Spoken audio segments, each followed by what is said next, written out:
You are listening to Cemetery Confessions, the world's #1 goth talk podcast.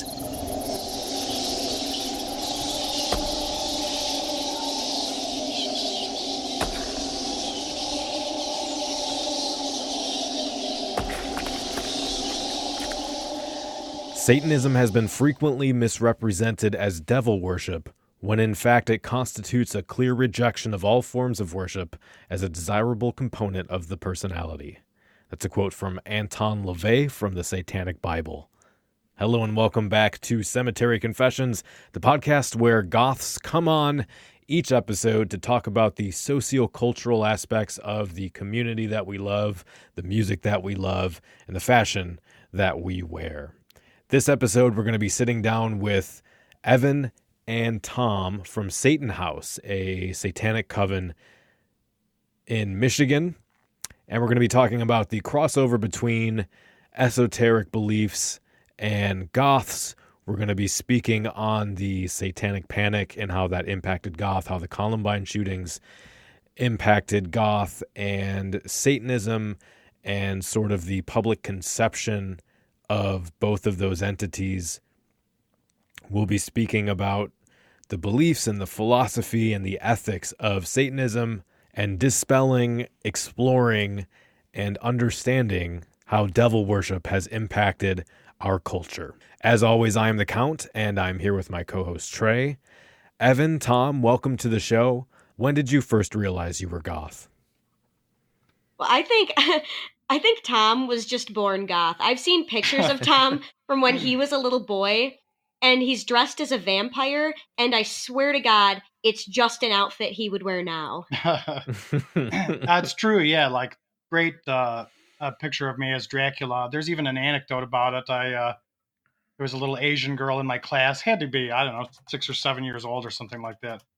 And she was terrified, and I liked scaring her so vampirism, that sort of thing, goth aesthetics, definitely as early as I can sort of remember. I have another similar anecdote where I was, Gargamel from the Smurfs show. Mm-hmm. Oh, yeah. Yeah. There was like a live action Smurfs thing I was at, and I swear to God, I was the only kid who was totally full on cheering for Gargamel the whole time. I mean, I don't know. I've always, definitely evil, enjoy dark music. Some of my earliest musical memories at all, listening to The Cure when I was about, 11 or 12 years old, The Cure and Iggy and the Stooges and Nice. Joy Division, that sort of stuff. Always wore black clothes. I guess I had the misfortune, though, of growing up during the hardcore, mall goth, and then I got hit with the new metal period. So I was born in 1982, so I was a teenager in the 90s, and it was a rough time to be a teenager. You had between the Columbine thing and new metal totally destroyed everything for a little while. But are you really gonna do Korn like that? Yeah, Korn. They were definitely like they destroyed goth for a little while. See, that's or like when... Rammstein or that kind. What? Oh yeah, like you went from cool, The Cure, Susie and the Banshees type stuff to like the kind of, I don't know, Rivet Head, industrial goth thing, like cyber goth stuff was pretty shortly thereafter, which we can all agree. Why you gotta dunk on Rammstein, though? What'd they ever do to you? Same kind of stuff, the new metal corruption. I destroyed it. Well, that's the difference between us. So I think our age difference is showing, because that's kind of where I came in. So I was born in the early to mid 90s, and by the time anything goth, like, in terms of the aesthetic and all, was in my consciousness, that's the kind of stuff that was popular for me. I think the first CD I ever owned was Evanescence. Oh my God. I can still see in my mind Amy Lee's like white face, like staring just doe-eyed at me on that album cover.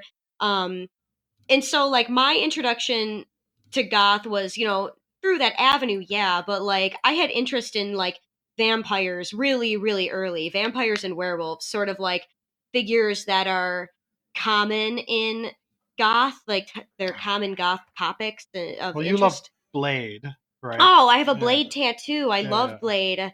I love Anne Rice. I love, it's mopey, nihilistic vampire life that's sort of a domestic sort of, because that's what it is, especially like, Interview with the Vampire, my favorite movie and book of all time. It's like mopey domestic vampire life. Most of that book is like two gay vampires living together and hating it, and it rules. And so that was, one of my major avenues into goth, and coupled with the unfortunate nu metal explosion of that time. Terrible. Yeah, but I have sort of like a sympathetic, like, I don't know, nostalgia for it. Even now, I still joke about it. I mean, that's punishing us again, though. I mean, we're definitely in the nu metal. Oh, you deserve to be punished. Nu metal revival. Horrible. I can't even believe people are listening to Mudvayne. Incredible. Well, are they really, though, or is it just ironic? A little burper ding here, burper ding there. They play it on the radio. Hear Mudvayne again. I thought that stuff was buried to time. But were we not excited? The other day, Mudvayne came on, the burper ding song came on, and we cheered because it was so exciting to hear it in the wild. It was like seeing an exotic but very annoying bird. Yeah, I mean, it's funny, but like, would I sit down and put on a Mudvayne album today? I mean, forgive me. I know Rammstein are pretty much rehabilitated now, but they're good. I would never sit down and put on a Rammstein You album. wouldn't?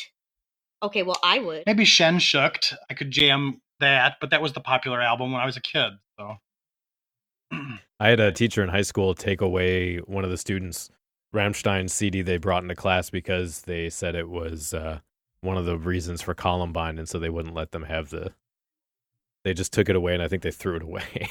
My God. Boo. And also, that's got to be false, right? I mean, Rammstein came out much later from Columbine. They definitely they loved Rammstein like a lot. I thought it was, at least from what I recall. No, they totally did. It was KMFDM was the band they really liked. And maybe it was. Oh, maybe I'm just an idiot. I do think Rammstein was around, though, at the time, because it must have been, because he had their CD, and it was the year after it, or the year that it happened, I think.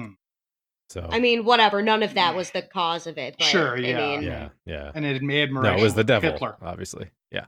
Yes. And funny enough, you brought up Gargamel, and I remember when I was a kid, my dad talking to me about how when he was a hippie, he took LSD once, and the Smurfs appeared to him as demons.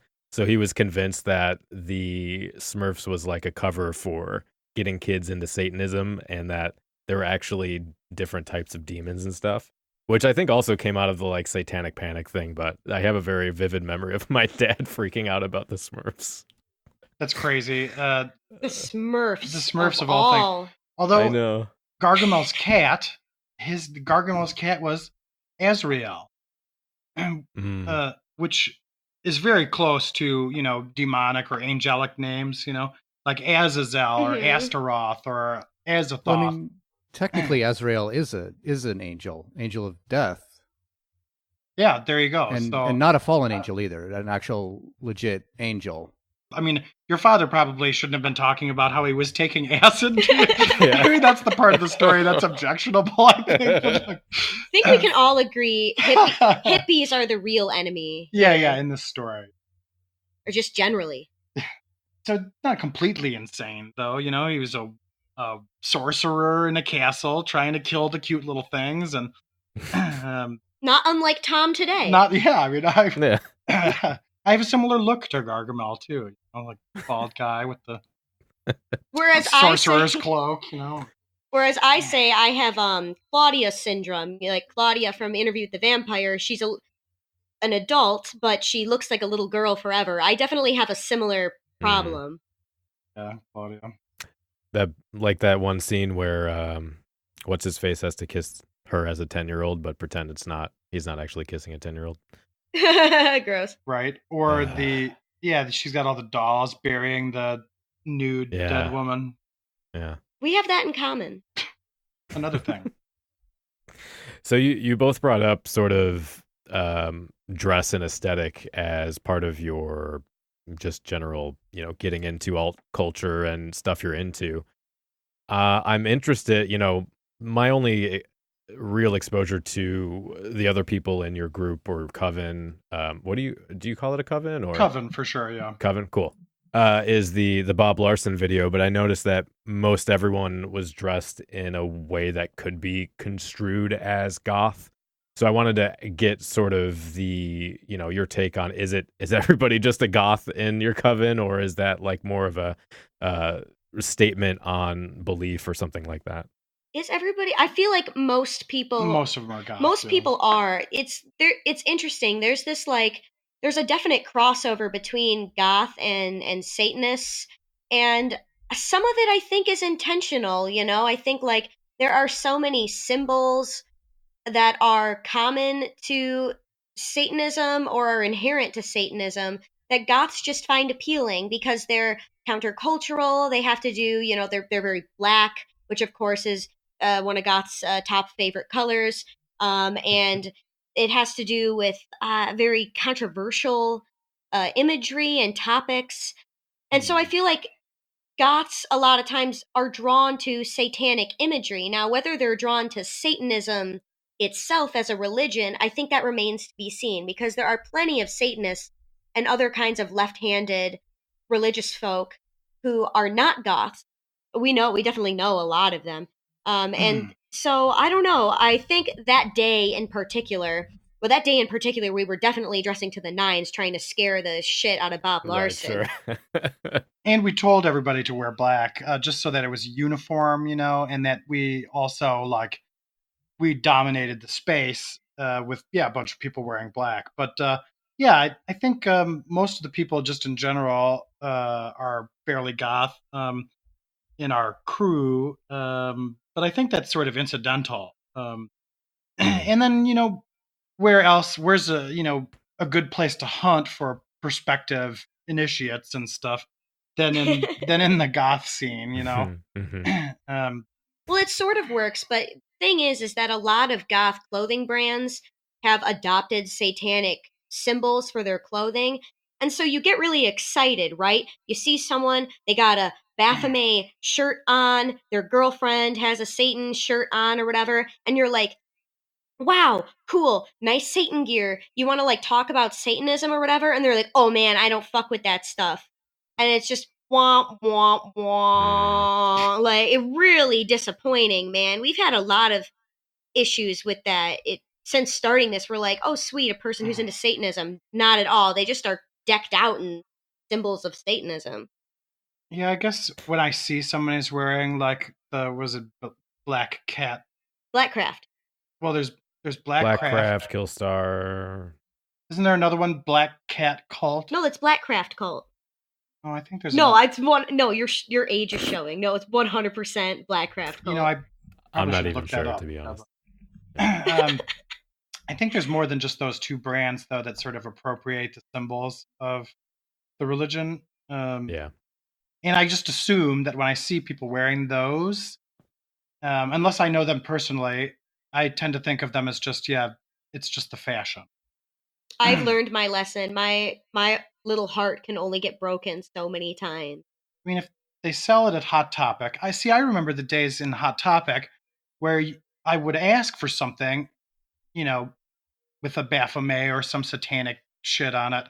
And I remember being told on more than one occasion that the owner or whoever manages the Hot Topics around me, that they considered the symbols of the satanic religion as hate symbols.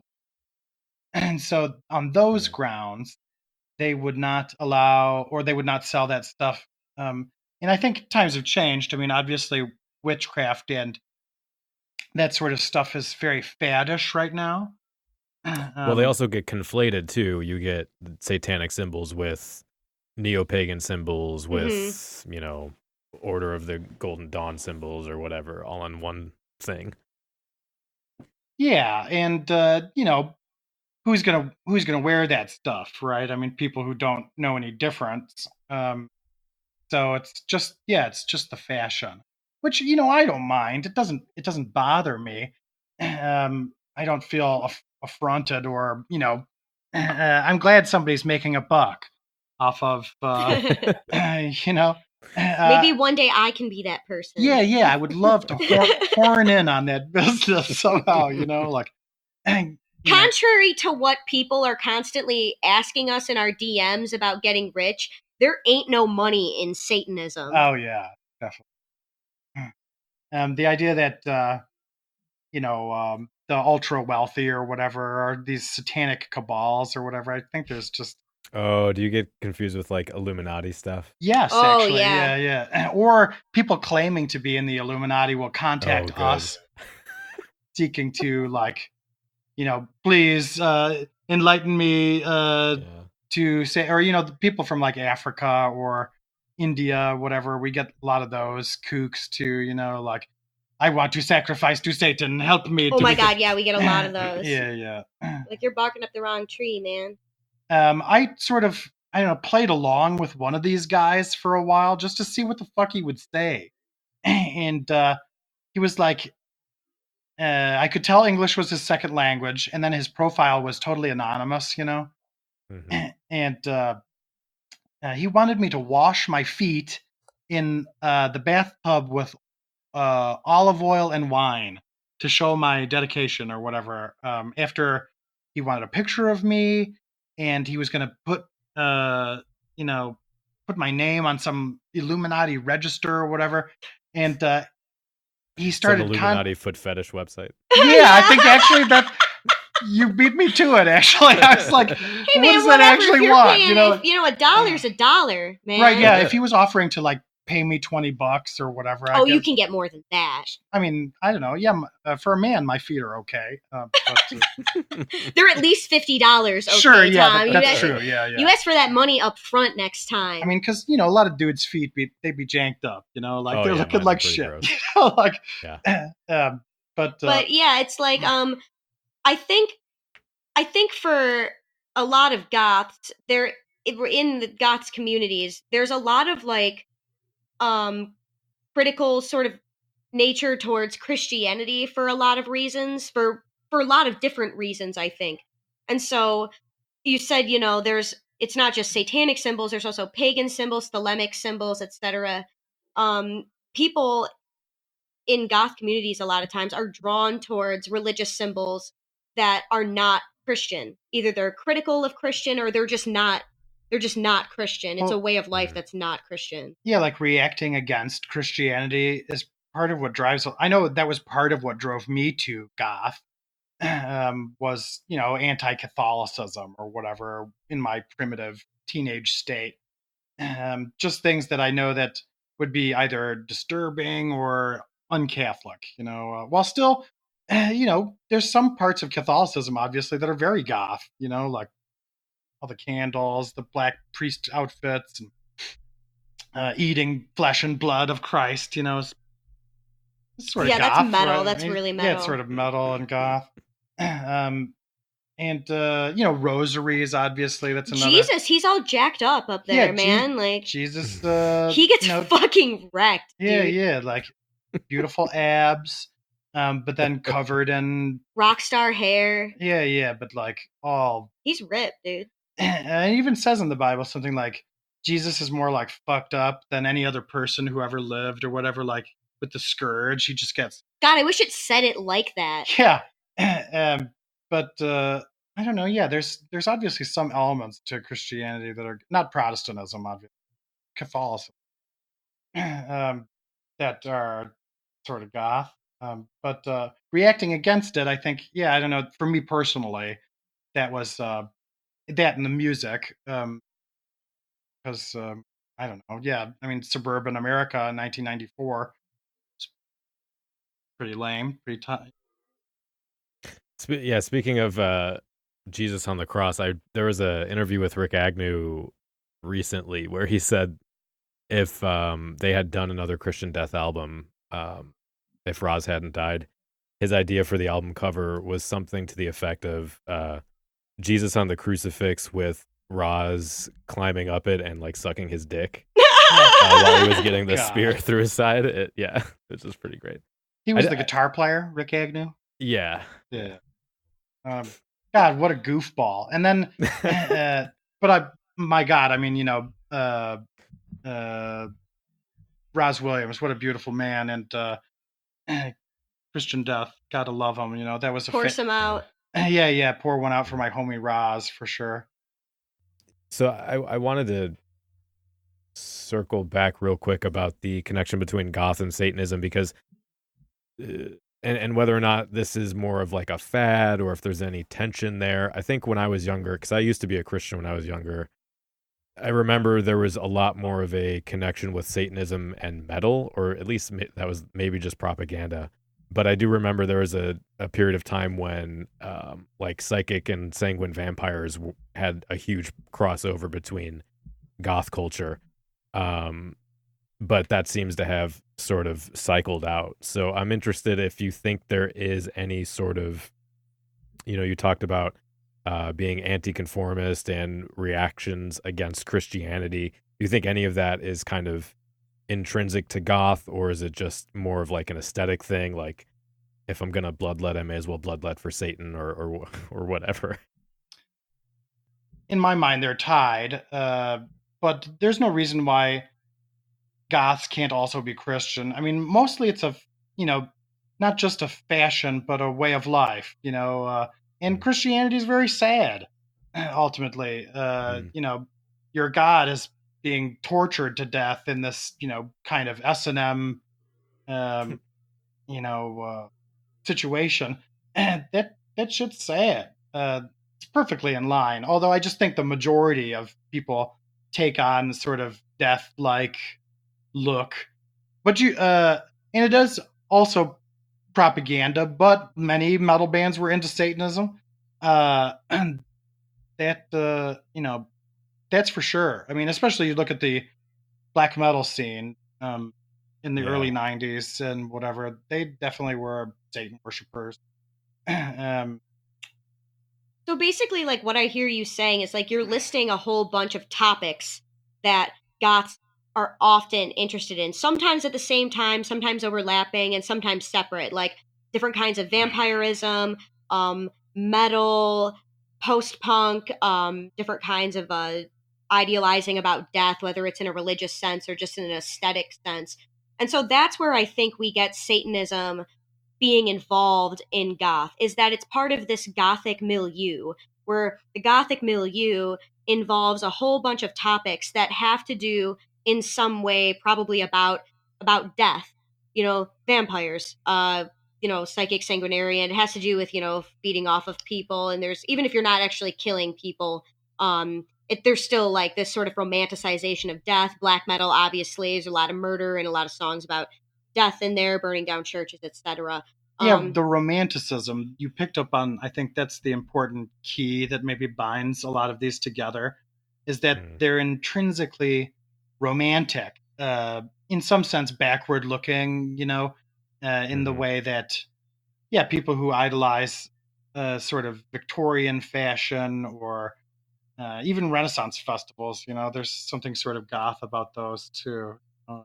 When Satanism is very romantic, it's Right.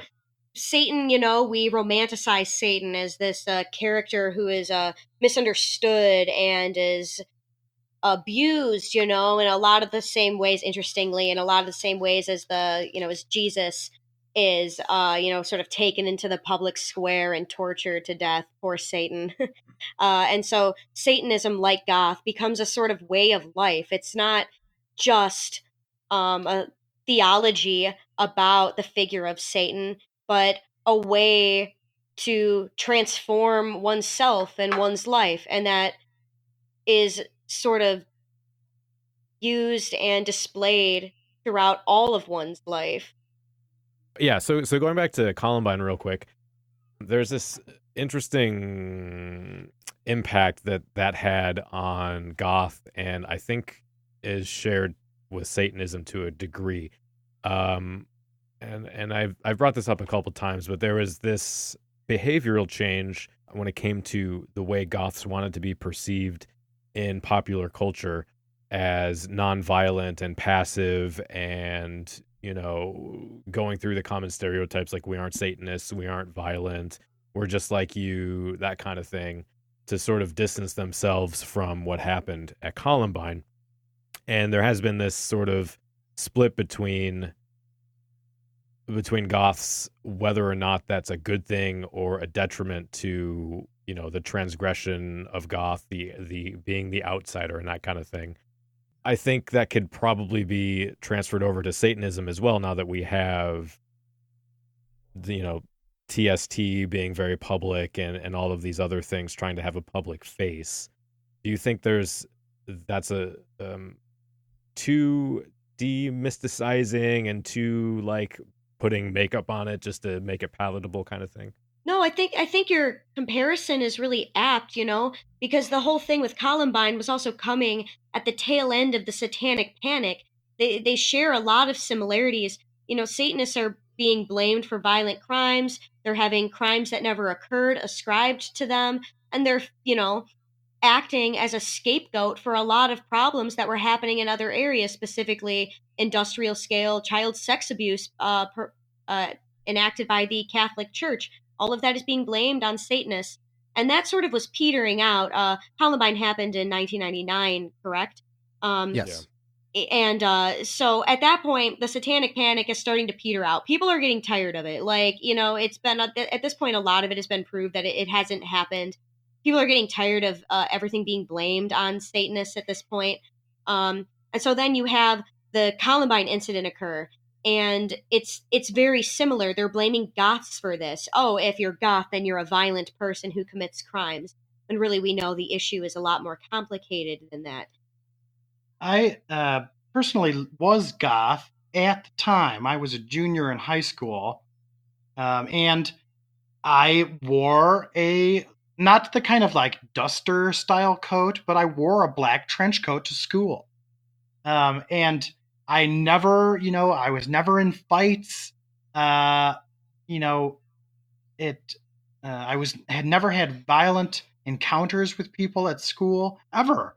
I mean, I was bullied, whatever, when I was in middle school, that sort of thing. But by the time I got to high school, I was popular. If I don't, without sounding crass or whatever, like I was well liked in high school. And overnight, I became someone to fear. And the school narc, I forget her actual title or whatever, she fucking started following me around with a clipboard. And this happened for days before I got wise to it. And I was like, fuck it. And I walked up to her and I was like, what are you writing down? Why are you following me around? And she was, in fact, writing down people I was associating with. And so wow. I immediately... Because you're a communist. Huh? What? Because you're a communist. You're on that list now. Well, now, I didn't know shit about politics when I was a teenager. I didn't know anything. I was into smoking cigs in the cemetery and listening to... And ground crack. Yeah. Yeah, and doing crack. Yeah. Well, that's that actually happened in my 20s. But, okay. I immediately became someone that the school had to like watch and were afraid of, which was totally new in my experience. And I didn't understand. There was just no hint in my behavior or in any part of my life up to that point that would indicate, whereas these Columbine kids were obviously super troubled, they weren't they both like hardcore alcoholics? That's or am I thinking of Jeffrey Dahmer? No, you're thinking of Jeffrey Dahmer. No, I mean, in any case, there was no reason to suspect that you were a violent person, but it was just because of the way that you looked. And so, yeah, I think that there's a similarity there. I think just very quickly, I think the pressure that goth boys of a certain age that during that time, I think the reaction that you were talking about were like, no, we're safe to be around. We just like black clothes. that sort of thing, I think was directly proportional to the like crazy, out of control pressure the society started exerting on outsiders. And Satanists have had a similar response, like you noted. I think many Satanists actually have tried to have the same response, where they're like, "No, we're nonviolent. Look, we have progressive liberal values, We're and very so moral. we have these distinct morals that most reasonable people could agree with. We'll list them out here for you." And so part of that was a response to the sort of very intense scrutiny that Satanists have been under. And I think there's a similar internal discourse going on to what you described with Goths. That Satanists have been, some Satanists have this sort of reactive position where they want to maintain this very, very edgy, hostile sort of disposition towards outsiders and towards other Satanists. Some want to they want to sort of meld into society and be just like everybody else and kind of just say, we're just like you. Don't be afraid, sort of thing. And then I think there's even another position that's like, part of Satanism is acknowledging that we don't have any inherent position, like we can be wicked and we can also be moral and we can also be amoral. I think Satanism generally, or in large part, I guess I should say, um, doesn't shy away from the fact that the world has terrible things in it and that we are capable of terrible things, because otherwise, we attempt to embody this sort of Christ-like moral ideal where either you're all good or you commit one single sin and then you're cast out forever and there's no redemption. I think Satanism does and can and should attempt to break away from that. We should see ourselves as people capable of good and bad things and all things in between, and none of that. I guess one thing I would say about that is it certainly is the case that not not like the popular media presence of modern Satanism in both the Church of Satan and the Satanic Temple, who are the biggest, most visible versions of Satanism. But certainly there has been violence. I mean, I don't think you shouldn't, I don't want to anyway, sort of sweep under the rug the, church burnings in Europe and, acts of murder and terrorism that did follow some satanic communities. And so the idea that it's all just a safe way of life that people can buy off the shelf or something like that, certainly that does exist. But there definitely is a sinister tradition that has been more violent throughout time. And so I do always wonder, because my dad grew up during actually he was an adult during the Satanic Panic stuff. But he had like all of the Geraldo Rivera stuff on VHS. Nice. And like Focus on the Family and Fire by Night, like all these. He made me watch all this crazy shit, and a lot of that had this narrative of the self-styled Satanists that are out there killing animals and doing stuff like that. And I always wondered how much, because most of that I think was bullshit, but I wonder when you get into, like, I think there was a case in Russia where some teenagers like stabbed someone to death and they said they were Satanists. I wonder how much of that propaganda around the Satanic Panic actually ended up being the influence on kids doing stuff like that. I think that actually caused more demonstrable harm than Dungeons and Dragons or whatever they wanted to blame. Well, I mean, it's a mix, right? I mean, certainly there are people who committed crimes, like big name, murderers like Richard Ramirez, or lesser known teenage dabblers who, kill their mom or kill themselves or kill a cat or something like that. Certainly that kind of teenage dabbler crime occurred as well. But what didn't happen, which is to me the more serious, because nuts and people commit crimes and stuff all the time and say their reason. What didn't happen was the stuff in like the late great Planet Earth, or Satan is alive and well on Planet Earth. I can't think of the author's name. Hal Lindsey, where it was like, 1,000 kids go missing a day, and they're all being kidnapped for use in satanic rituals that are put on by the government or the military, or just business magnates, and they have traveling crematoria that dispose of 100% of the evidence. So don't go looking for this stuff because they are very clever, and that stuff. That every daycare center in the United States is run by a secret cabal of Satanists who are, and that kind of rhetoric is continuing to today. I mean, with the war on Halloween, like the war on Christmas, something that actually is not occurring. It's just in the imagination of these people. Whereas their war on pagan holidays still is continuous.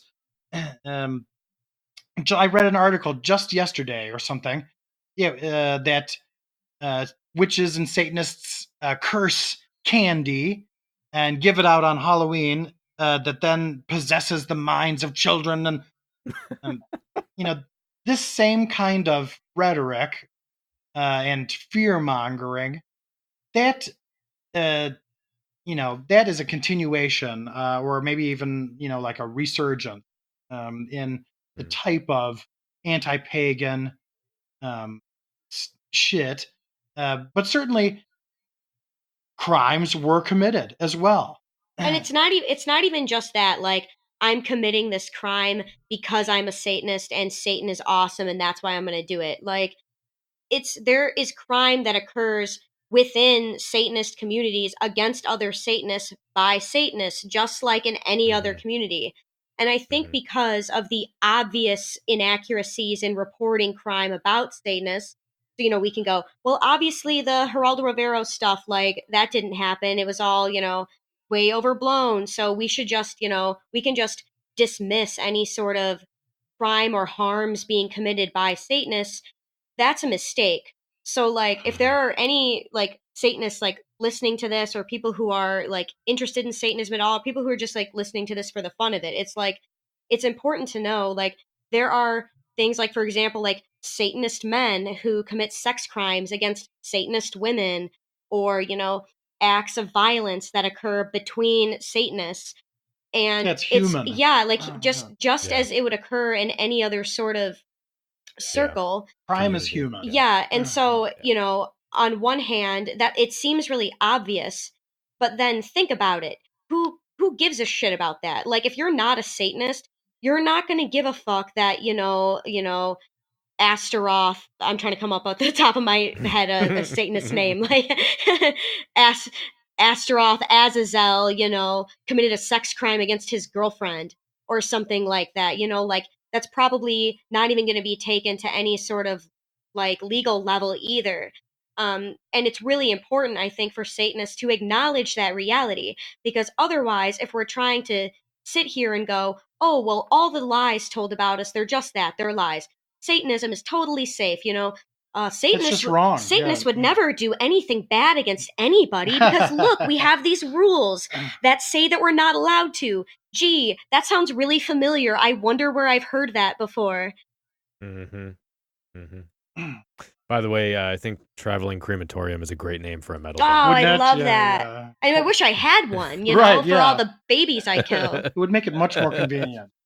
Before we get into more of the philosophical side and beliefs and that kind of thing, I did want to just get your view on. So a couple years ago, we did an episode about, maybe it was 3 years ago, but we did an episode about whether or not goth has lost its mystery and if that matters.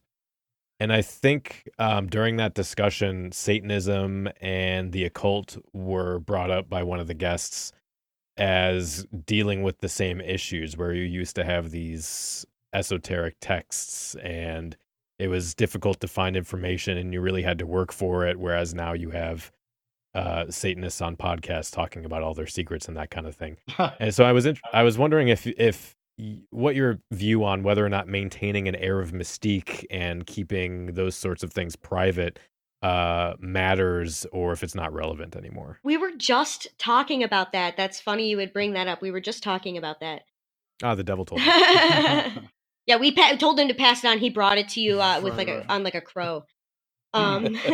So I mean, I guess it depends on what you mean. I think like when it comes to certain esoteric religious practices that happen in Satanism, it probably is important that some things are secret, and it's not just because it's for the fun of it. I mean, yeah, that it can be kind of fun, I guess, but because there are things that really they're very personal, and I think they would really only make sense if you knew me well enough or knew us well enough to be friends with us and to trust us and to know we wouldn't just tell you something to fuck with you or that we're not, we don't have a very unsound logic about things, or there are things that are hard to express in words that might need to be shown to you. And so there is a necessary mystique when it comes to esoteric religious practices. As for some aesthetic level, I think that is it necessary? No. But is it wonderful and fun? And is it something we want to engage in? Do we want to think that the world is a dead machine with no mystery in it? No, that's unpleasant. And I don't know. I think Thom has some specific thoughts about that. Well, yeah, we purposely keep some things secret and mysterious. But the proliferation of occult stuff online, you still have to read it. You still have to know about it. I don't know. There's a slightly abstruse topic within occultism called the Kabbalah. And, Yep. your listeners probably are familiar with that to some degree. But I found after reading, I don't know, thousands of pages on the subject and really studying it hard, is that the more you read about it, the more you try to learn about that particular topic and many such topics, Hermeticism or, even astrology to some. And the more you read about these things, the more you're like, wow, I don't know shit. I don't know anything. And that's been my experience with the occult in general. Some things you get good at, and then other things, like it's so deep and there's so much to it. Yeah, you need a fucking master's degree just to engage with a lot of this material.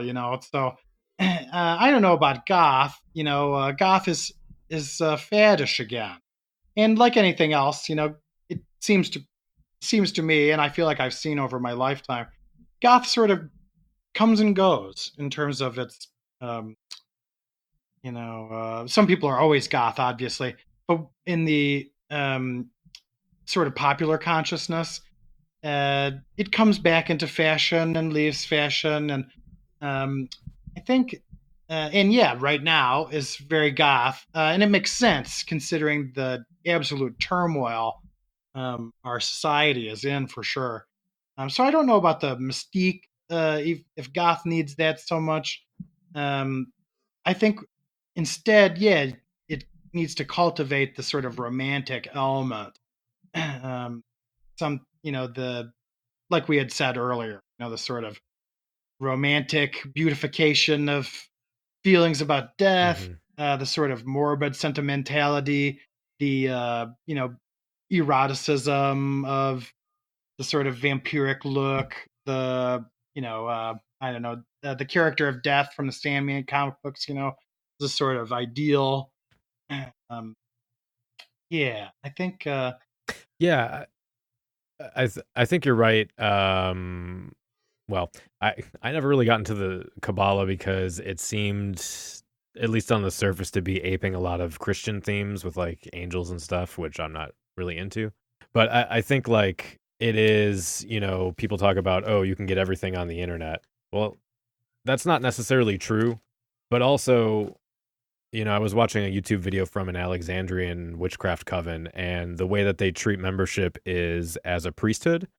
And so I think when you get into a lot of the occult religions, it does very much become similar to something like going to seminary or something like that, where there is just a profundity of information that you have to study and take time to read over and that kind of thing. So it's not just like, oh, anybody can, summon Baphomet or whoever as soon as they pick up a Ars Gotica or whatever. There's a lot of traditions that just emphasize the ideas of esotericism, and not just within Satanism, but just within all of the religions, or at least religious ideologies, central ideologies, where the groups focus on this idea of mysteries and this idea of hierarchies, where you start off as an initiate and you have to prove yourself to learn a little bit more, and then prove yourself to become, closer and closer to that inner circle. And there's definitely a lot of that exists in the world. And I know there are branches of Satanism that subscribe to that, just as there are branches of Christianity or obviously Scientology, things like that, where it is sort of a progression to get into those deeper and deeper mysteries. And in those traditions, that concept of mystery is of tantamount importance. It's one of the central ideas that these things have to be secret, because you need to prove yourself before you're let in. And if everybody knows it, there's nothing special about it. The knowledge is no longer important. So I know that exists, but it doesn't sound like, as far as your ideals towards Satanism and your practice, that's not really an emphasis, as far as I'm understanding. I was going to say, it depends, like, how you're treating Satanism, whether it's like a purely atheistic political practice like TST is, or if it's more esoteric. I think it's a lot of times it's even less that like we're guarding these mysteries because then they won't be important if everybody knows them, or they won't be as exciting. It's like the things that a lot of these esoteric groups are doing are dangerous in nature or very, very taboo. And in order to learn certain things, you're going to have to engage in activities that could potentially harm you very much. And so this knowledge shouldn't be available to everybody. It's like similar to, should everybody on this planet know how to build very destructive bombs? Should everybody know how to do that? Should everybody have access to knowledge that can kill themselves or other people? And in esoteric terms, like, should everybody have knowledge that could potentially be very destructive? Yes, potentially be very enriching or have positive consequences, but if they go wrong, something horrible might happen. It's not just that they're trying to keep it secret for the thrill of it so that it's still thrilling, but that because it's a matter of safety and importance. And I guess I would say that we are an initiatory order. That is part of our practice. But it's not so much the passing down of secret knowledge as it is the deepening and self-enriching and the practice of becoming a Satanist, and then what you give back to the coven, whether it be the creation of ritual objects, or you take on an important role during rituals, and that sort of thing. It's not so much like we have secret knowledge or whatever. Other than that, we both studied philosophy, which, it takes some skill to read some unbelievably boring text, and we've perfected that skill, I think. But and it's not like joining Scientology where there's a secret truth that you, after paying off or doing something like that, eventually they tell you the magical knowledge about Xenu or whatever. This is more like to become a Zen Sounds like Buddhist. a Bob Larson type scheme. Yes, right, actually, yeah. it's more like that. You're right. Being a Satanist in some sense is both a individual affair, something you do to make life an adventure, Satanism has a particular zest to it that is not common in many other religions or philosophies or ways of life. Some of the headiest times I've ever had in my life have been, like doing a satanic protest or, um, doing the Baphomet party in Detroit where I was the doorman, or, you know, these types of midnight ritual at a secret location that you have to know about and know the secret word to get in, and this sort of exclusivity of a well carried off blood rite at midnight under a full moon, something like that, which are things we've done, and it that's how you move up in our organization anyway. There's like a probationary period where it's like, because we've been burned a few times on people who either failed their initiation in some way or they turned out to be highly reckless, um, people who disturbed the cohesion of the familial structure of the coven. But then you have other people who are super down, and such as our main adept, Jeremy Tempter, a person who truly has proven himself in what he gives to his dedication and the things he's created for us, and what he's helped facilitate for our group. Just one of many people who so just referring to what you were saying before, it isn't, for us anyway, while we are an initiatory order with rankings and that sort of thing, or titles, it isn't because of either payment or secret knowledge. It's about self enriching, becoming an adept, becoming a Satan. Cool. So let's get into some philosophy stuff. Well, actually, let me start. Let me skip down my notes here and start with this, since we're talking about esotericism and that type of thing. There are some pretty clear divides between different sects of Satanism, I guess. So I wanted to ask for you guys, where do you stand in terms of using magic and that kind of thing in your practice? And is it more of a mystical type of practice, or is it a representational type of practice, like a more atheist group would use it as symbology and that kind of thing? What's your stance on that?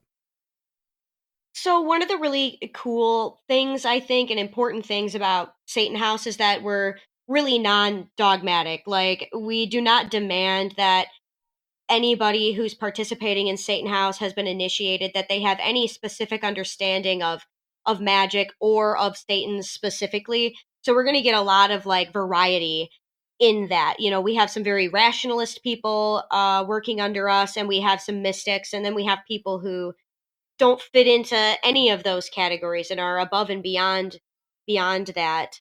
That being said, my own understanding of magic is that it pertains to the will.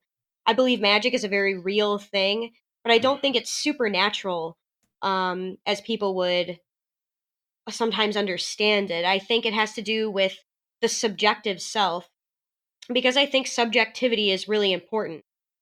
Subjectivity is sort of this, I almost imagine it's an eye that has torn itself open in the sort of this sort of solidness of existence. There's this unconscious thing outside, and then there's this conscious eye that has torn itself and can see and can navigate to some extent, maybe just a small amount, and maybe under great pressure.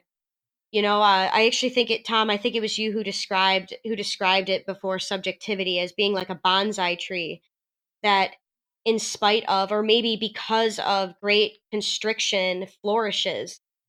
And so that's where I think magic lies, is in this flourishing of this tiny bonsai tree that's very, very constricted. Some people have some other understandings of that, but for me, the exploration of the subjectivity is the most important aspect of magic. Yeah, that was me. That wasn't it. God damn, I'm so good. So, yeah,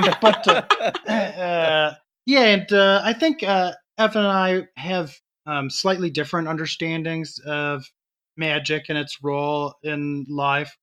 I think, you know, I've come a long way in what I think about reality and my place in it and the nature of consciousness and human subjectivity. And I think I agree with Evan in terms of magic is like the my immaterial will bringing things in the world into presence. And so it is will based in that sense. But for me, the jury is still out on what truly exists. And so I've been reading a lot of text lately, and I don't know if I'm convinced or I just like it. But the idea that there's possibly we already know that there are other dimensions, right? Do And we so know that? I think, yeah, there's the quantum dimension, right? And that's I don't know. I mean, proven. So There is evidence, and there are it is a mathematical theory. proofs around the There are existence. conflicting theories. yeah. And yes. so, and that is as weird as you could possibly imagine. Any cursory sort of look through a modern, contemporary, I should say, physics textbook shows just how bizarre reality is at its deepest levels that we can see. And do I know for a fact that there isn't a nonlinear, non-Euclidean space where mirror reality isn't occurring with dark gods and that sort of thing? The idea that I could open a Stargate and bring to presence Cthulhu-esque creatures, that. I mean, he's already our president. Well, so. yeah, there you go. I mean, oh God, don't give him that much credit. Yeah, all right. Fair don't do Cthulhu like that. Yeah, that's true. I mean, I definitely prefer Cthulhu. Yeah. I mean, both the author and Trump are both racist assholes. So. Certainly, yes. It's really a shame about H.P. Lovecraft. Yeah. But certainly, and I guess some people were like, he was radical for the time, even like his hatred was so profound, even for the 1920s and 30s. But still, I don't know. That in particular is sort of kind of sucks because I love his fiction so much. Yeah. So I'm not convinced that shit doesn't exist in some sense. I just don't know. And I think it's okay for me not to know. I don't like to put too fine a point on the ontology of Satan, especially because of how I view belief. Like, is Jesus real? Well, no, probably not.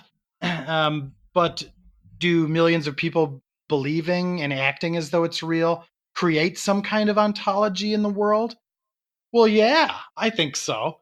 That is a beautiful answer. It's very similar to what I would say. Nice. Yeah. There you go. And I don't know. At a certain point, we as Satanists, part of the job is in whatever way you do it, the religious veneration of the Baphomet, of Satan, our dark god and goddess of blood, and the moon.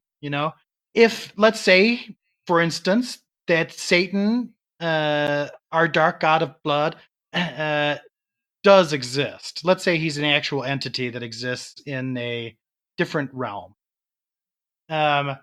He's not going to care whether or not we actually believe in what we're doing or not. we're venerating him. We're saying magic rituals and doing invocations based on his unholy names. So we're venerating him. And then if it doesn't exist, which is also seems to me likely, then it doesn't make any fucking difference at all. Yeah. What difference could it possibly make? I mean, at worst, I'm a role player, not playing a game, but remaking my life. At best, there's a causal realm where the dark deities that people my dreams are hearing me, and I'm trying to bring them into this world to destroy it. It's to me is a win-win. So one question I have, as far as given the concept of, I guess you didn't want to really talk about the ontology so much, but the concept of Satan as, maybe it's a being that exists, maybe it's a being that doesn't exist, and that not being important, at least particularly important, the existence. What is it about, I guess, the concept of Satan as a focus or as an entity to wrap your belief systems and your spiritual practices around, compared to, say, the cavalcade of other historical deities, mythological deities that have, from all traditions, that circle around the concept of darkness, violence, death, abandon, just all those sort of concepts that tend to coalesce around Satan. Why is Satan the chosen focus for you versus any of these other things, versus some of the Wiccan practices that would venerate some of the darker deities, or Hindu or Buddhist that concentrate on some of those darker deities, or things like that? Well, at the risk of talking too much, and I'll try to be very brief, I actually am, in some sense, a half-assed practicing Hindu. I do go to the Hare Krishna temple on the weekends, and I chant the Maha Mantra. And we've studied Asian religions pretty extensively, both Evyn and I. And the first religion to really truly speak to me, I would say, other than sort of nihilistic atheism, was Hinduism as opposed to Buddhism. And I like Krishna in particular, although Shiva and Kali and the other dark gods and goddesses. And so I am attracted to other gods in other pantheons, but that share some of these qualities. And what are these qualities, right? I mean, some of the Egyptian gods, Set, Bastet, they have these mystical or magical qualities, right? That Hecate, maybe. you invoke Hecate them. would be Greek, but Sekhmet. Yeah, Sekhmet. Right. Yeah. I mean, awesome god forms. That there's a reason why Crowley was obsessed with Egyptian religion. It's so rich and evil. And just as a quick, cute fact, which I love, that the house cat is never in the Bible, both Jewish and Christian, at all, because it was the most venerated cat god of ancient Egypt. Bastet was the most popular, and regarded by the Jews and Christians as absolutely, unbelievably blackest evil. Which makes it appealing. There's just something about the glamour of evil.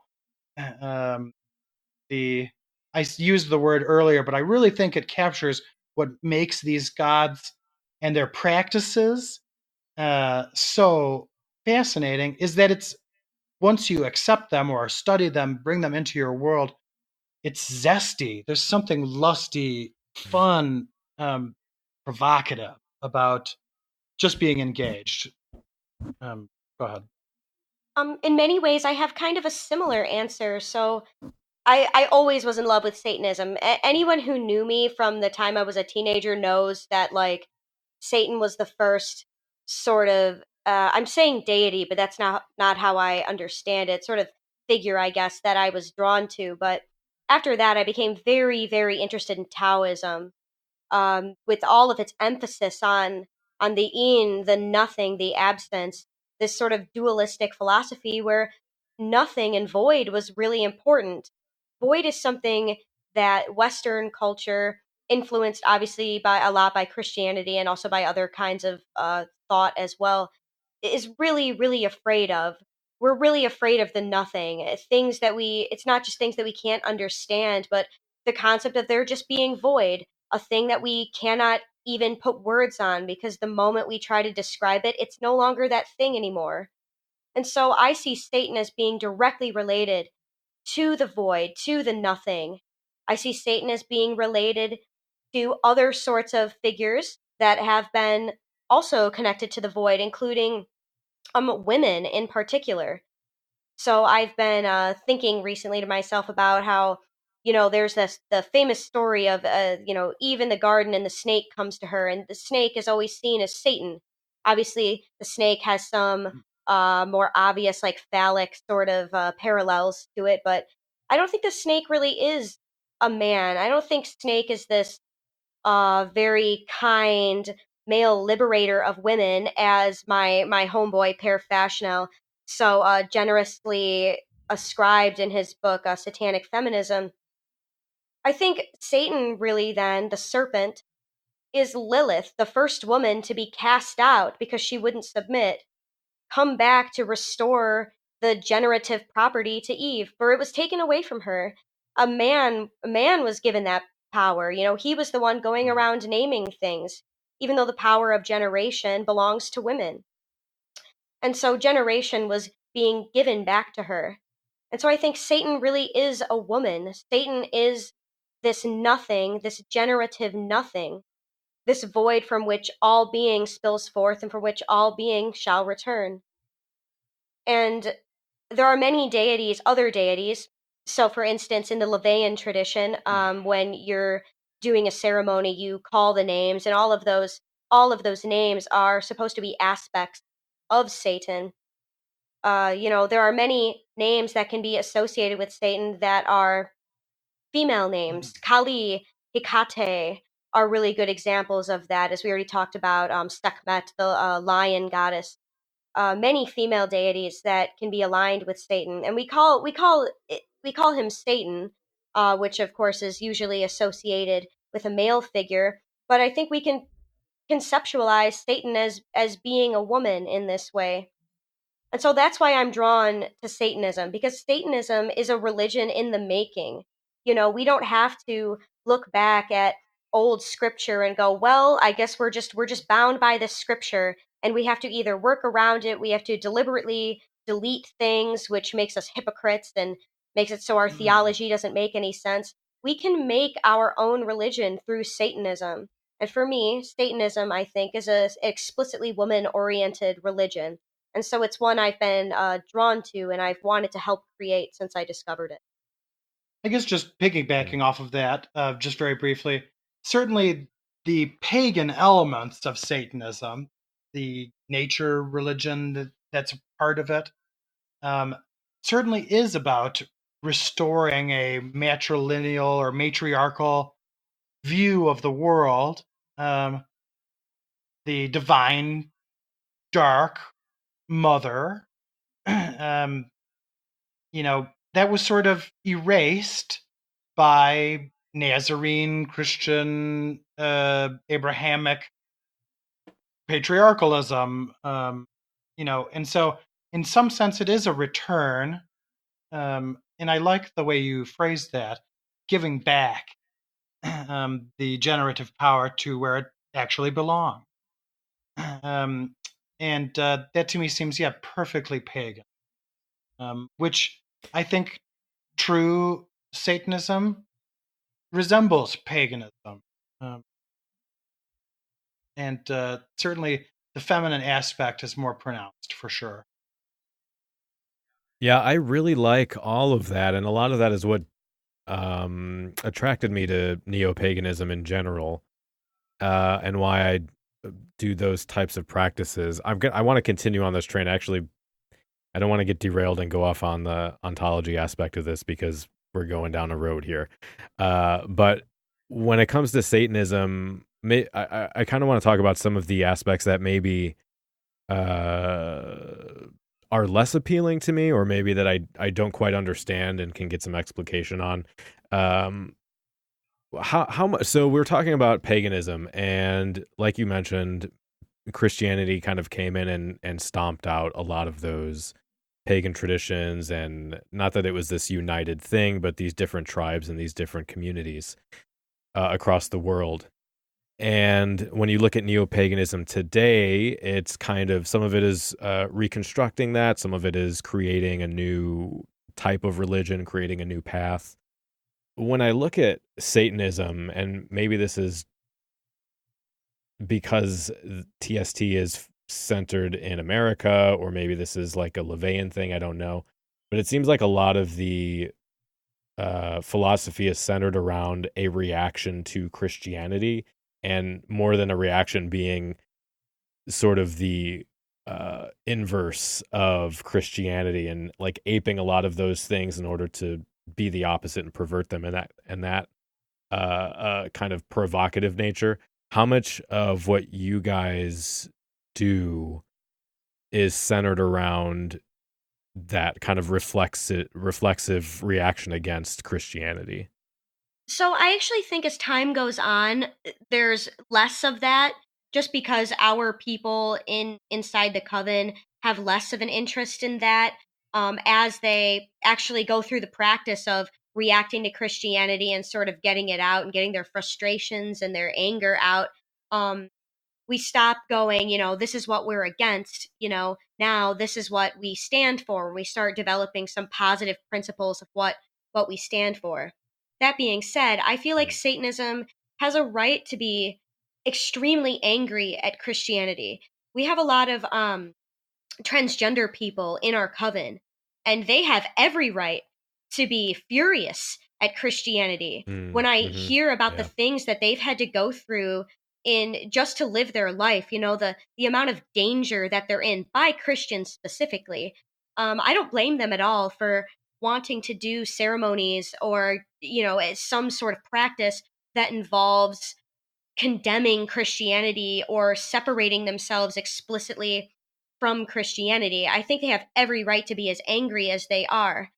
And while we're building these sort of positive statements about, we already know that we're angry at Christianity, and these are the things about Christianity that we don't agree with: metaphysical principles, political practices, etc. We're going to build now this like positive thing. I don't blame anybody for wanting to do things like destroying Christian symbolism, or saying, fuck the ways of Christ, or something like that. I think it's well earned.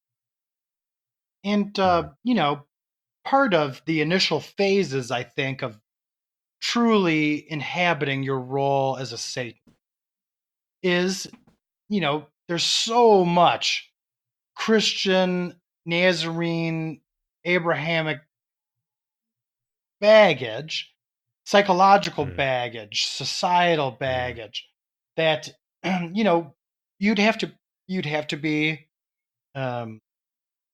truly exceptional human being in order to avoid having that stuff infect your consciousness. Jesus is like Coca-Cola or McDonald's. He's literally everywhere. You're continuously bombarded with Jesus. And part of breaking away is that you have to do things to deconstruct your own spiritual hang-ups and this baggage that I referred to. Have to do it. And other than some other ordeals, which I've been researching, which might be interesting, engaging in wanton acts of blasphemy, especially during a magical rite, the Black Mass,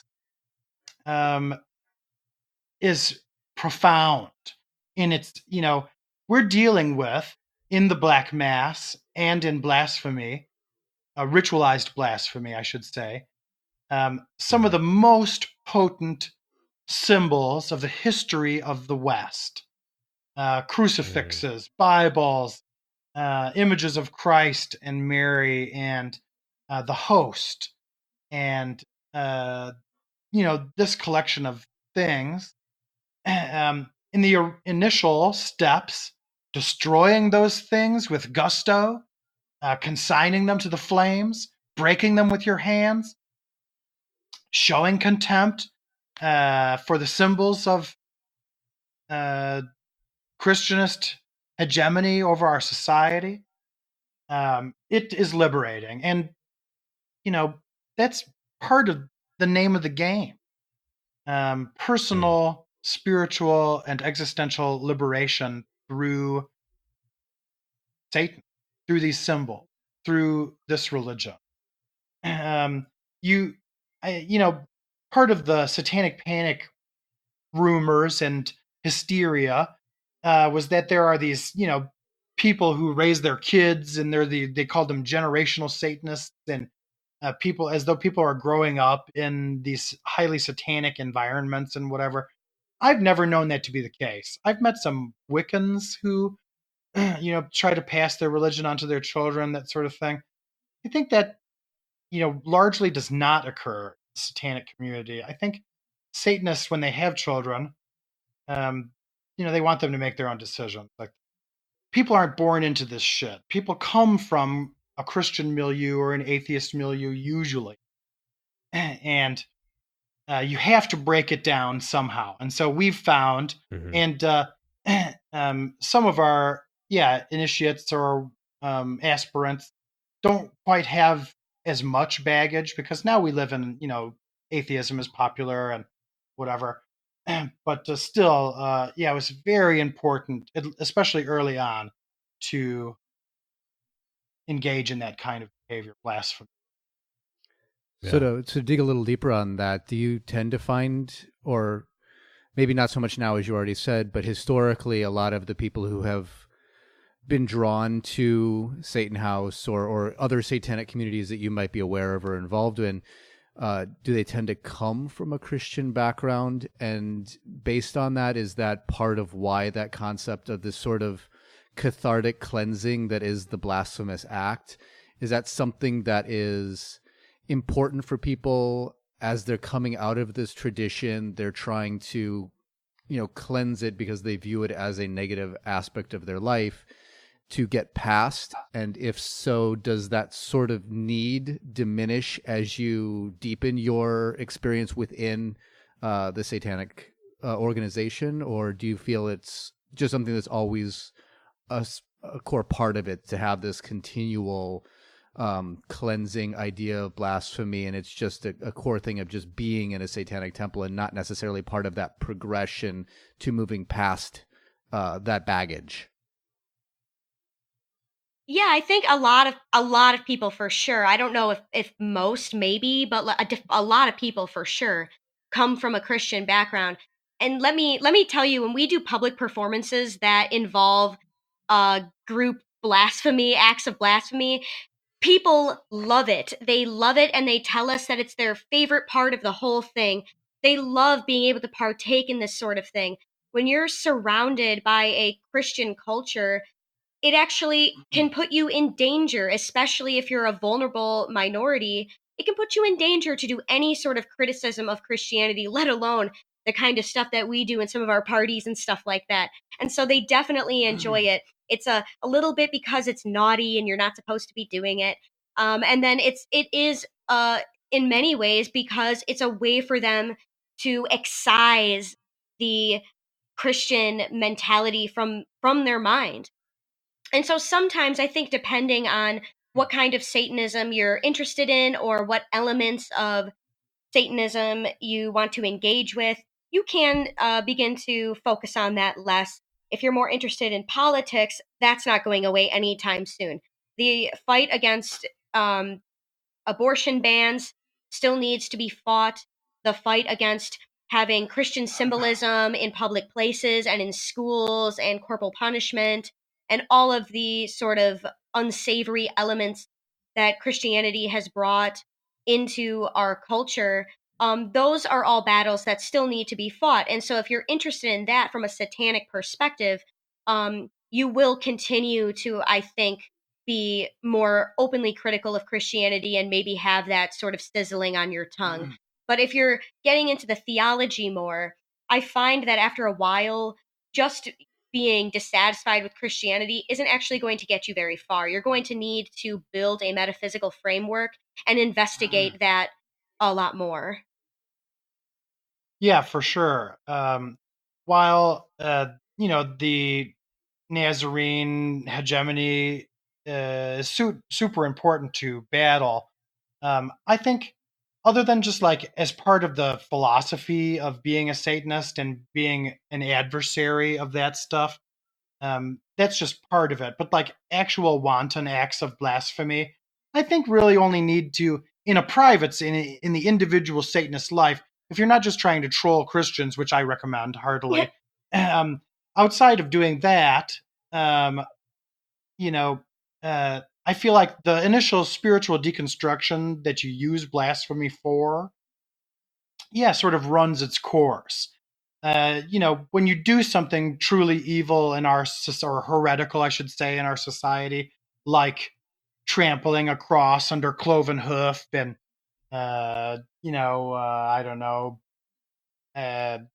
what do you want? I don't know, coming in a bowl of Christian hosts or whatever, like that is only like thrilling and zesty a couple of times, right? Whereas, communing and venerating our dark goddess or Lucifer,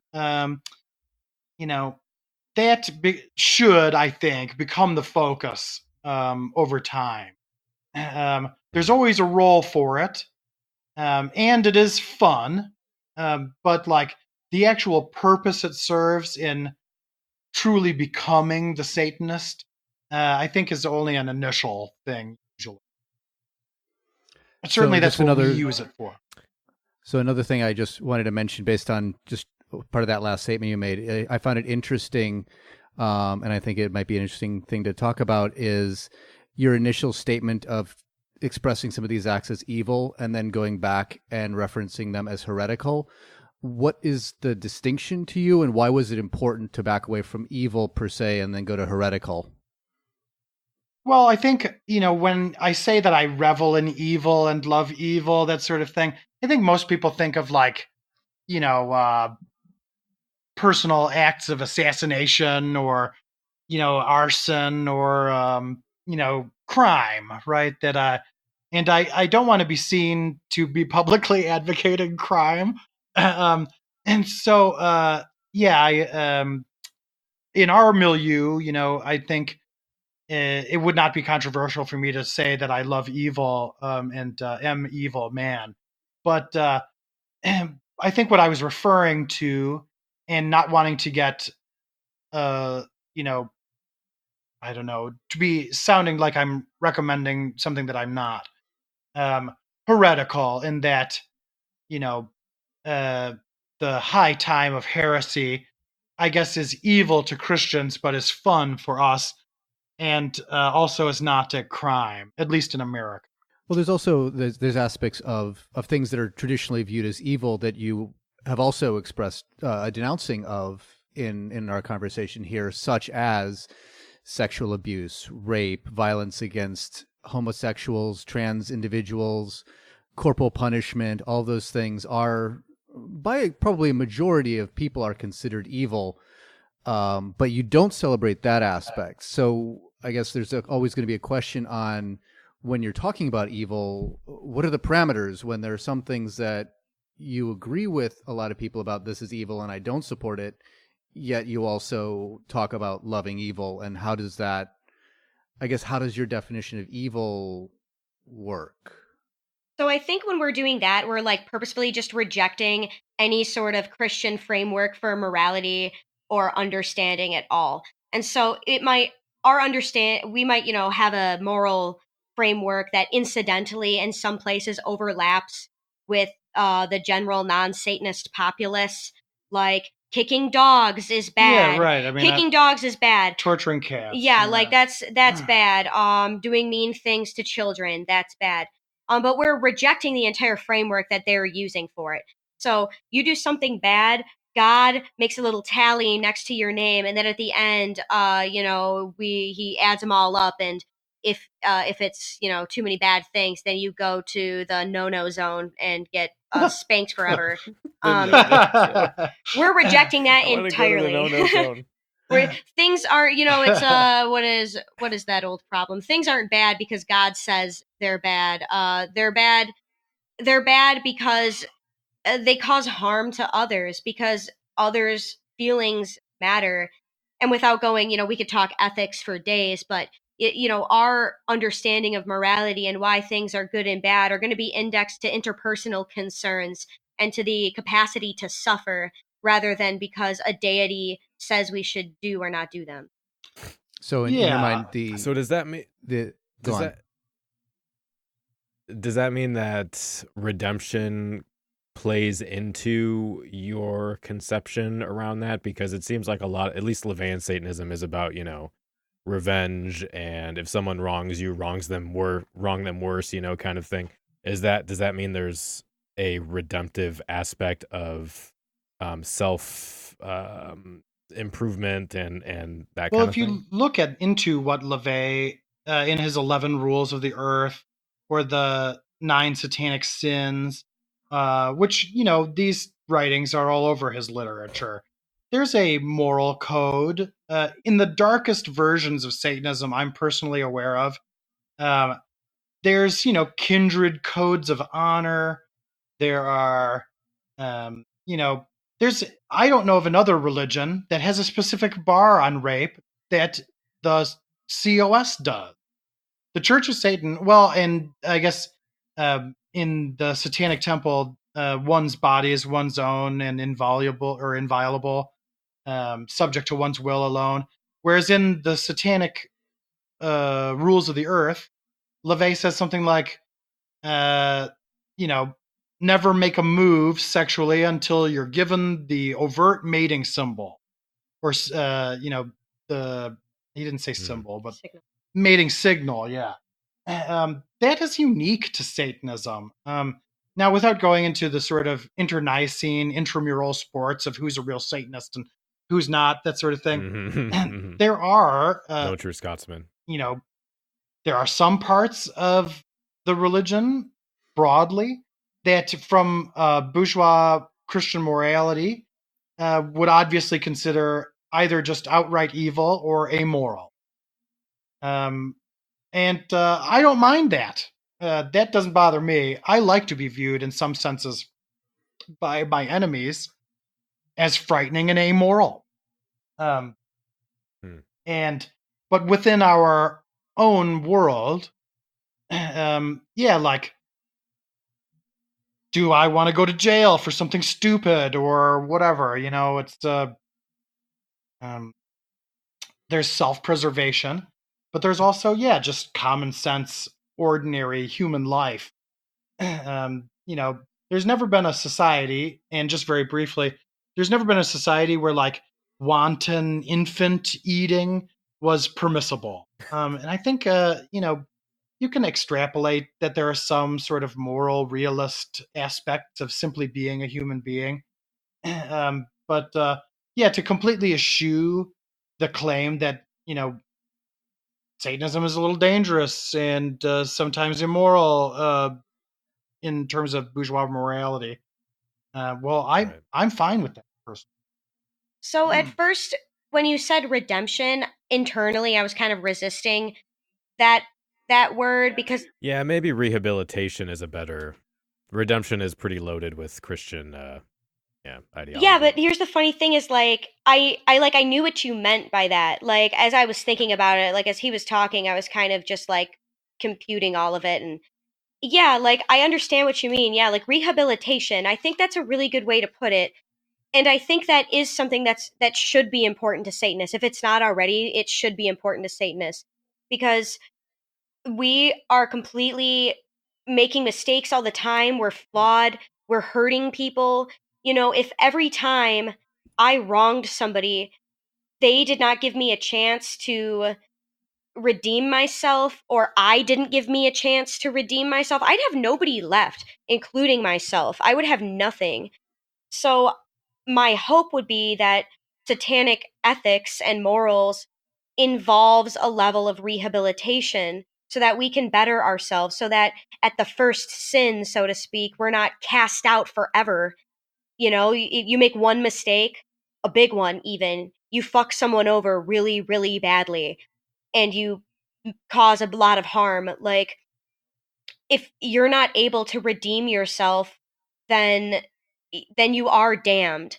And I think we should try not Right. to allow damnation to be something that we have in our moral system. Yeah, I think that was kind of my concern with the LaVeyan, like if someone slaps you on the face, punch them with a fist or something like that. Whereas we have, like, you look at the American prison system, it's basically just perpetuating violence with no chance for people to better themselves and, self-reflect and that kind of thing. So it's when I hear, and again, I haven't read the Satanic Bible, so I don't know any of the Oh, it's nuance fun. there. But when I hear something You like should. that, I mean, it's a good time.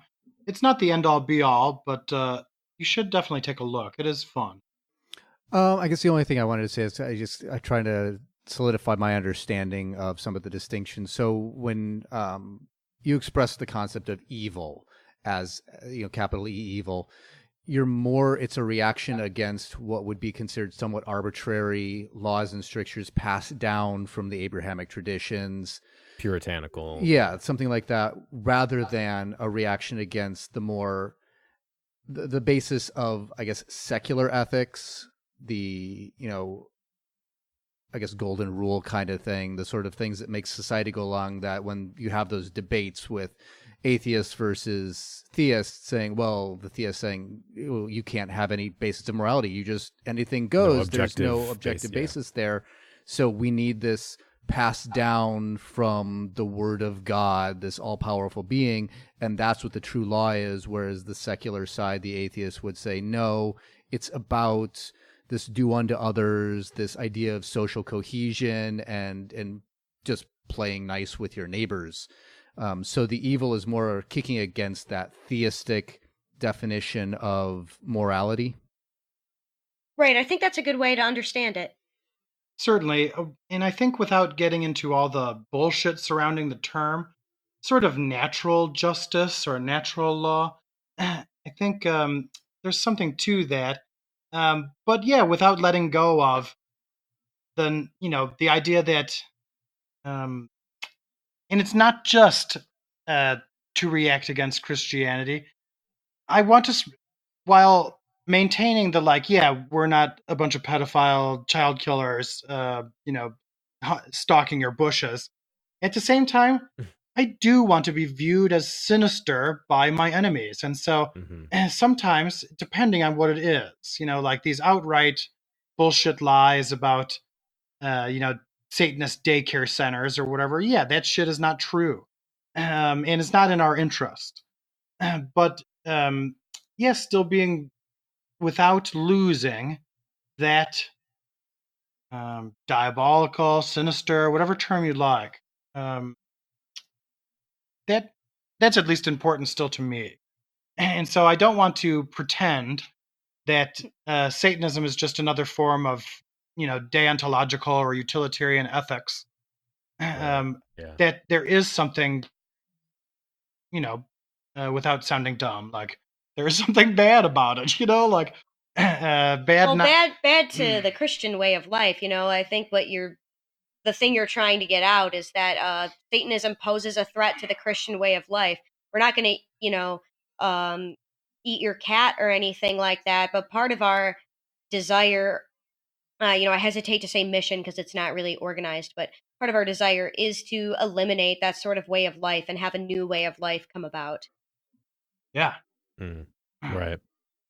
Yeah, I think for me, I guess a lot of this, because I understand pushing against the if someone always turn the other cheek thing, because I think that's reductionist and simplistic, and I think that we have to allow for context and for the situation and what's happening, where you aren't always altruistic, you aren't always only serving yourself. But all of those things are required in certain circumstances, and that Um, I don't really stick to one. I guess we could talk about systems of ethics, but I don't really think one of them is the end all be all. I think you have to apply them based on the context of the situation. And sometimes consequentialism maybe is the right thing to do. Sometimes maybe egoism is the better tact kind of thing. I totally agree. So and that is, I think that is sinister to Christians in a way, because that is sort of undermines their fundamental understanding of, the one true way to be in the world, and anything else is evil or wrong. Absolutely. Yeah, I mean, situational ethics is a dirty word in Christianity, whereas it just seems reasonable to me.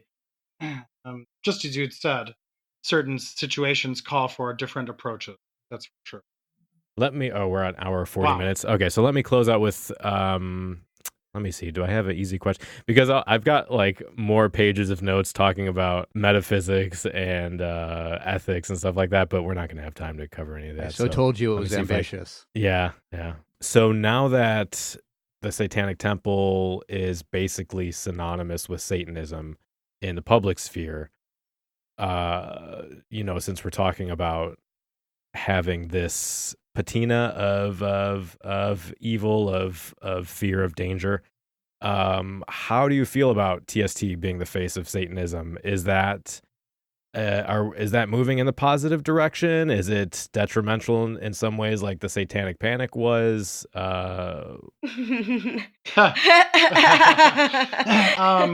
Maybe it's not such a simple question. Yeah, I mean, without going too deep, like I was a close to original member of the Detroit Satanic Temple and was involved very early in that organization. Achieved a lot of great things with them.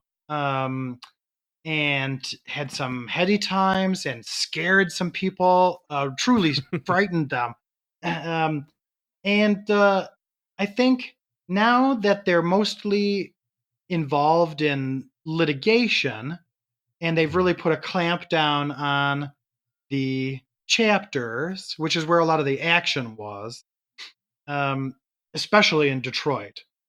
I think it's a different organization now, and its goals seem to me to be different, and just less fun for me anyway.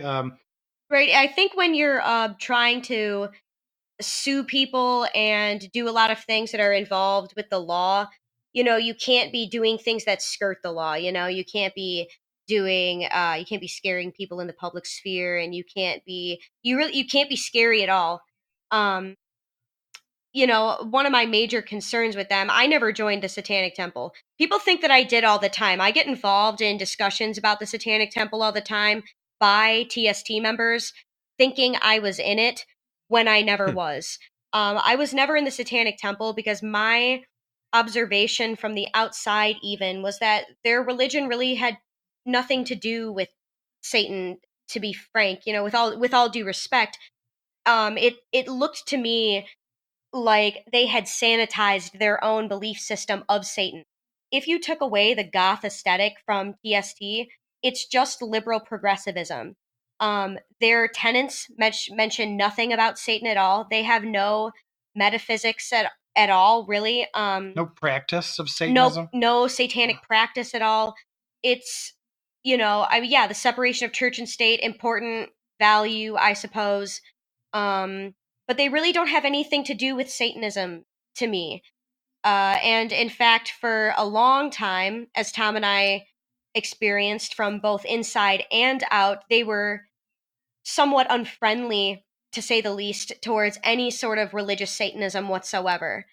They did not like any sort of satanic practice. Feared us. Still do. Were very angry at us, and in without saying too much, were not happy with us for doing a satanic religious practice. And so I wasn't attracted to them then, and I'm not really attracted to them now. Now, if someone wants to be involved with the Satanic Temple... Sorry, that just seems a little backwards to me, since they, at least from my perspective, Satanism existed, and then they sort of not co-opted, but kind of appropriated that aesthetic in order to push a political agenda and be shocking about it. So it seems kind of backwards that they would be upset that you were tarnishing the face of Satanism. Yeah, you would think that. That's a great observation. That's a great observation. One would think that. Yeah. Yeah, there's a lot to that. Again, there's a lot of Satanists are like cats. If you put a bunch of them in a room, they're gonna fight with each other. They're like goths in a lot of ways. You ever put more than two goths in a room together? They will be sparring by the end of the night. Or like elder goths. Or they're just gonna fuck each other. It's the same. It's all the same. So to loop back around in an Ouroboros of gloom to the first topic, how is Satanism like goth, and what's the connection? Maybe this is the biggest connection of all, is they all fucking hate each other. Yeah. And they're always in conflict with each other. It's there's a lot of intramural sport type competition and shit talk that is just a fact of the satanic world and always has been. And there are many, we've only mentioned two, the most popular, but there are so many different versions of Satanism or whatever, and all of them compete. Who's the real Satanism, and who's the coolest and darkest, and whose depiction of the Baphomet is most awesome, and blah, blah, blah. Or these people are more atheist and neckbeardy versus the spiritualist, whatever. It's a Hobbesian war of all against all. And that is just the milieu. I mean, it's just the way it is. And so without talking too much shit, I don't want to, come off as being someone who hates either organization, because I don't hate them. And they both have done a lot of what I would think of as good. But I don't know. I would definitely like to see a return to a more spiritual, esoteric, dangerous, frightening version of Satanism than the sort of goth ACLU. Yeah. PST. I do think, because I'm an atheist in the sense that I don't believe in supernatural spirits or forces, but I think that when you have a community based around ritual, there has to be some aspect of esotericism to make the ritual meaningful. Right. And it has to be linked to something more, even if it's a sense of, community allows us to be part of something bigger than ourselves, or, being coextensive in and embedded in the environment, is like with paganism, the sort of the environment and the agent mutually defining themselves, being the greater connection. But there has to be something beyond just the Goth ACLU, I guess. I do want to say that I thought this might be, but this has been an absolute pleasure. You're both personable and loquacious and intelligent and informed, and this has really been a lot of fun to have both of you on. So thank you so much for taking the time to do that. But still evil. And, thank you so much for having us. This has been just a pleasure to be here. Yeah, we really enjoyed chatting with you, gentlemen, and maybe in the future we chat again, eh? Yeah, very, very possible. Certainly. So that said, let us know where people can find Satanhaus or you, or where you want them to go, and I'll link all that in the show notes for anyone listening. So we're most active on Facebook, of all places. Facebook.com/Satanhaus. That's Satan and then HAUS, all one word.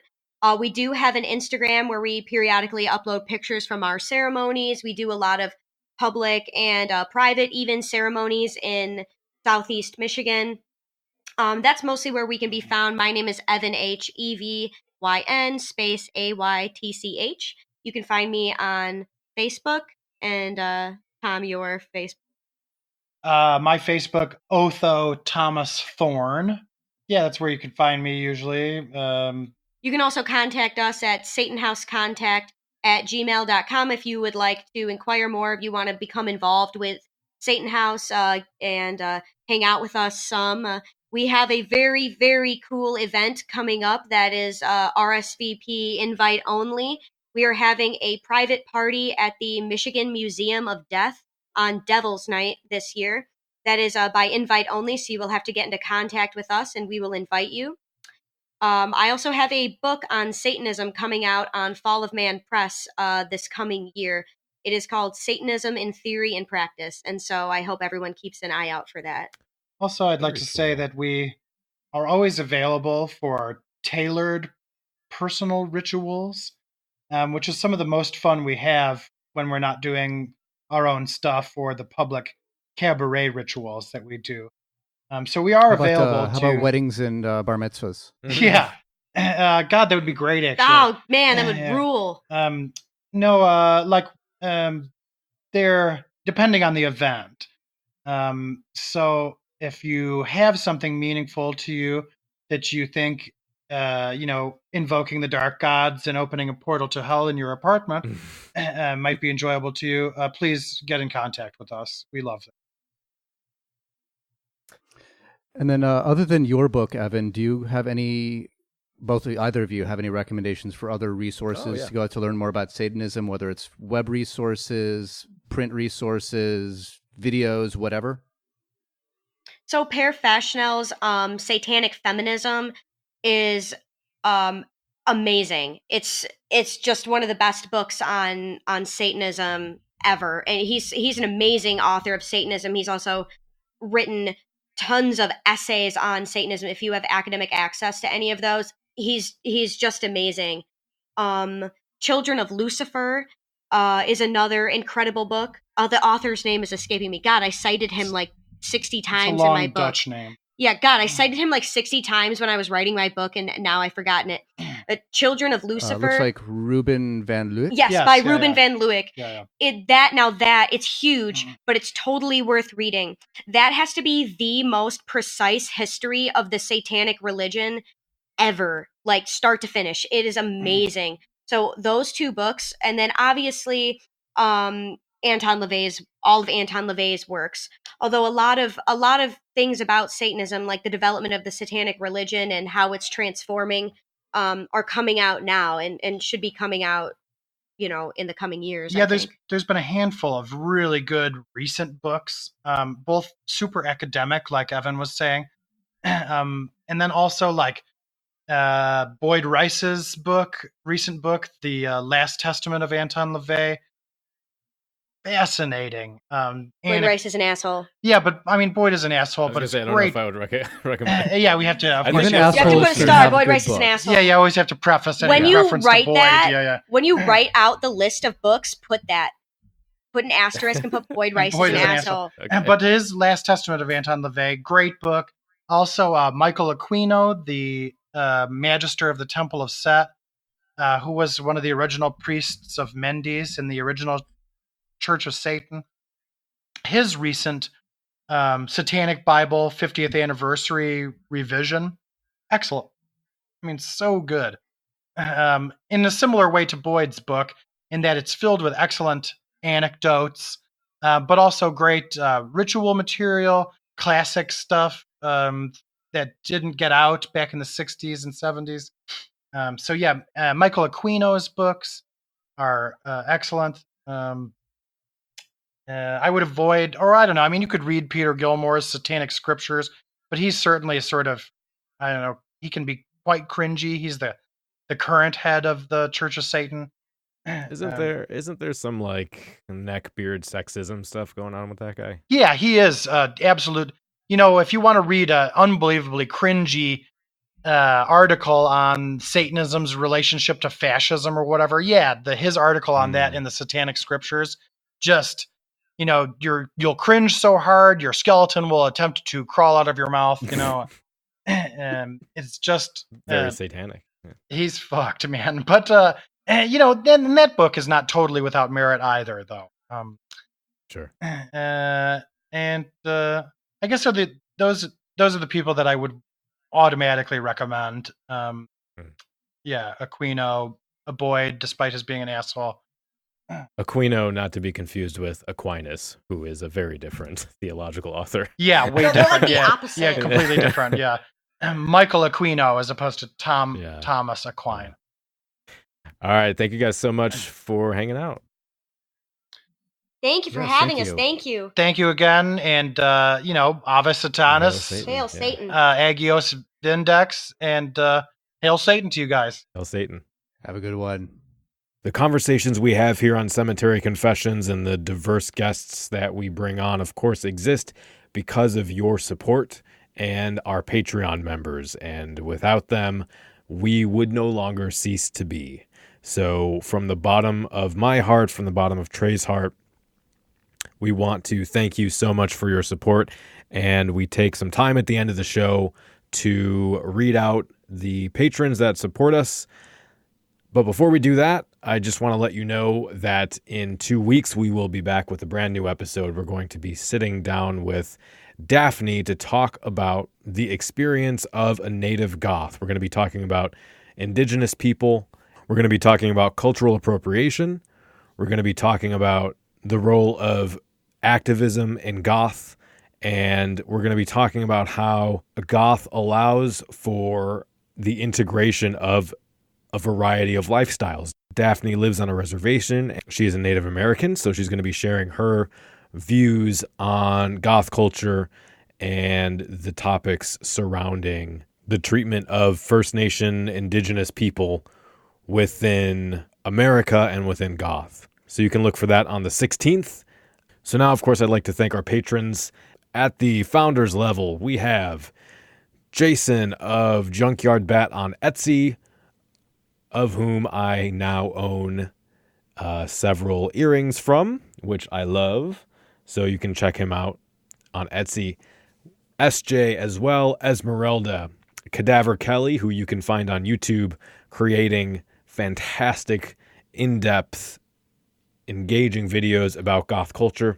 Iris, Abigail, and Samantha. Thank you all so much for keeping the show afloat. I love you. Thank you. At the Nocturnal Council level, we have Dawn, Jacob, Christina, Esther, Sav, Jen, Natalie, Michelle of Skullgirdle RIP, DJ Azzy of Obscura Undead, Michelle, Trey, Fifth Dream, Nephilim and Corruptus on YouTube, Eternal Winter also on YouTube, Amy, Mike Mess, William, and Nia. Thank you all so much for your continued support.